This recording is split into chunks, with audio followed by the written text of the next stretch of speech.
লক্ষ্মীপুরে রামগতিতে নৌকায় cylinder leakage থেকে বিস্ফোরণের ৬ দিন পর দগ্ধ আরও একজন মারা গেছেন।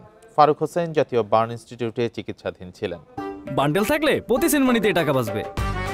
বিকাশ সেনমানি বান্ডেল কিনে জিতুন প্রতি লেনদেনে। এ নিয়ে দুর্ঘটনায় মৃত্যু হয়েছে দুজনের। একই হাসপাতালে চিকিৎসাধীন আরও দুজনের অবস্থাও আশঙ্কাজনক বলে জানিয়েছেন চিকিৎসক। বৃহস্পতিবার রামগতির মৎস্য অবতরণ কেন্দ্রের পাশে নৌকায় রান্নার কাজ করছিলেন জেলেরা। হঠাৎ গ্যাস সিলিন্ডার লিকেজ থেকে বিস্ফোরণ হয়। এতে নৌকায় থাকা ৬ জেলে দগ্ধ হন।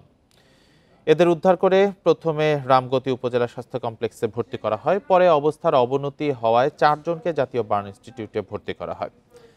এর মধ্যে শনিবার রাতে চিকিৎসাধীন অবস্থায় মারা যান আমজাদ হোসেন।